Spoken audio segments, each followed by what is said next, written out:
Welcome back. Let's get into part 2. Write equations in slope-intercept form for 3 different lines that intersect at the point 3, -4. Now with this problem, even though our answers need to be in slope-intercept form, it's actually a little easier to start with point-slope form, because we can take the point that we know we have and then just pick a slope. So point-slope form is like this: y minus y1 equals the slope times x minus x1, where x1, y1 is some point that we know. So in this case, x1 is 3 and y1 is -4. So y minus -4, that's plus 4, equals m times x minus 3.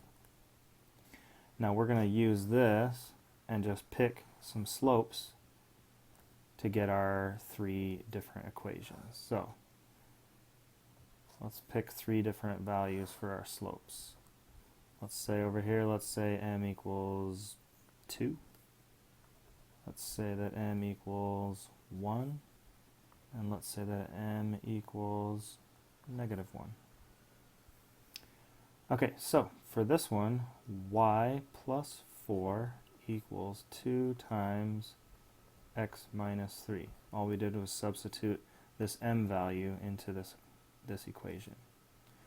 Now, in order to get our answer in slope-intercept form, it's just a matter of distributing and then getting rid of the 4 over here by the y.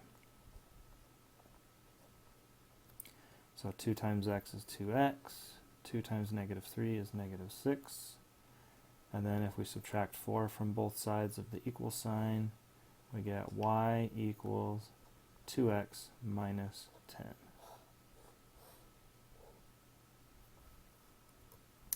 Now when the slope is 1, y plus 4 equals 1 times x minus 3.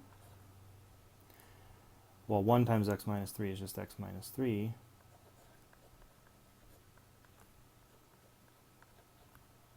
And then if we subtract 4 from both sides, we get y equals x minus 7.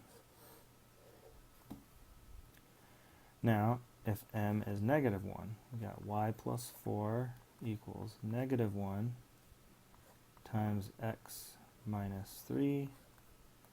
When we distribute the -1, it becomes -x and then plus 3.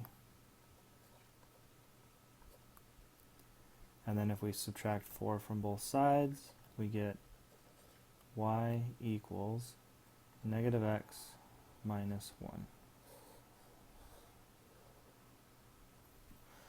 And then you can double check by plugging in a 3 and seeing if you get a -4 for y to make sure that each one of these equations works. So can you tell just by looking what kind of a slope this line has, whether it's positive or negative or 0 or undefined?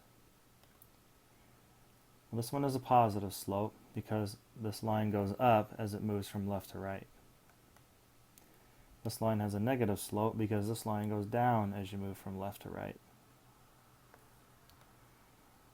A horizontal line has a slope of 0 because all the y values are the same.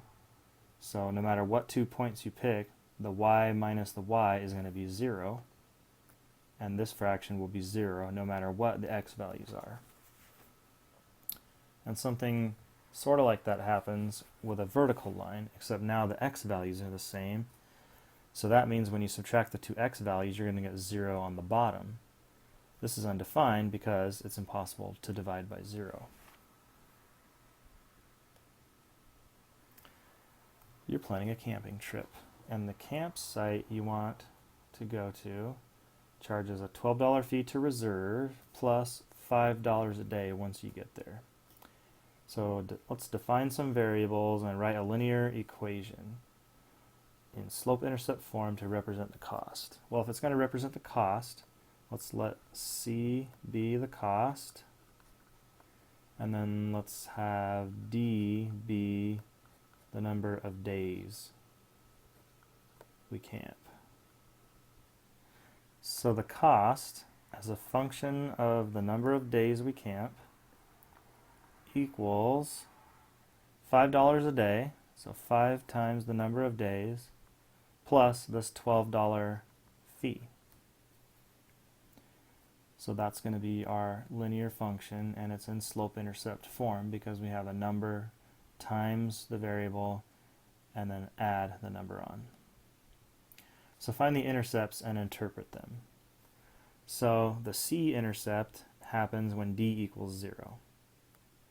So if I have c equals 5d plus 12, let's make d equals 0. So c is going to be 5 times 0 plus 12. So c equals 12. And the way I can interpret that is when there's 0 days, meaning I haven't been to the campsite yet, it still costs $12 to reserve it. So now what about when c is 0? Let's find the d-intercept. So 0 equals 5d plus 12. Can subtract 12 from both sides. And we get negative 12 equals 5d. Divide both sides by 5. And we get d is, let's see, that's negative 2 and 2/5. Okay, so now what would that mean? That would mean that the cost is 0 if you camp for negative 2 and 2/5 days. So this is actually a meaningless variable, or this is a meaningless intercept because you can't camp for negative 2 and 2/5 days, which means there's no way to camp for free at this campsite. Alright, well let's graph the equation for cost of renting the campsite. So our equation was c equals 5d plus 12. And so if we're graphing on an x and y coordinate system, we can think of that as y equals 5x plus 12. Now we need to label the axes and determine an appropriate scale for them. So the y value is c, which was the cost. And then the x values are d, which is days. And then I counted, there's 16 squares going up this way. And 26, I think, going that way. Well, if we make each tick mark worth only $1, then we're going to max out our graph at $16. And $12 plus $5 is $17. It wouldn't even, our y-intercept would be way up here. And then we'd be going up from there. So this graph wouldn't really help us. So a scale of 1 tick per tick mark doesn't help us here. If we go 2 per tick mark, then we can go up to $32. But that will still kind of limit us on how many days we can camp or how much room we're going to have for our graph. But if we were to do it at $3 per tick mark, we would go 3, 6, 9, 12, 15. That would take us up to about $48. And looking at some of the other questions on the study guide, you'll see that we need to get up around here in order for this graph to fit. Now for the days, we can just count those 1, 2, 3, 4, 5, 6, 7, 8. So the 2-digit numbers, I had to start skipping everyone so that it wasn't super cluttered down there. And now we need to start with our y-intercept. Our y-intercept is at 12, which is 3, 6, 9, 12. And then our slope is 5. So when we go over 1, we're going to go up 5. So up, this is 3, so then 2/3 of more way up would be 5. 5 up anyway. So if our intercept was over 0 up 12, we're going to go over 1 and then up 5, so this point is going to be 1. If I go 1 more over in the x direction, 0 plus 1 is 1. And if I go 5 up in the y direction, the y value will be 17. And if I do this again, go over 1, so my x value will become 2. Then I go up 5, and my y value is going to be 22. And now I can draw the line that goes through those 3 points. So how much would it cost to camp for a week? Well, a week is 7 days. So we can look at the graph and kind of estimate and say, well, it seems to 7 days looks like it intersects the line just under 48. But there's also a more accurate way to do it. We can use this formula. Y equals 5x plus 12. And x is the number of days, so we can plug in a 7 for x. So 5 times 7 plus 12. 5 times 7 is 35. And so it looks like 35 plus 12 is 47, which looks about right. It's just under 48. So how much would it cost to camp for a week? $47. Now, if you had $40, how long could you stay? Well, we can kind of use the graph to estimate. If I draw a line at around 40, it looks like I can stay between 5 and 6 days, which if I can't quite stay 6 days, that means I can really only stay 5 days. So it looks like maybe 5 days.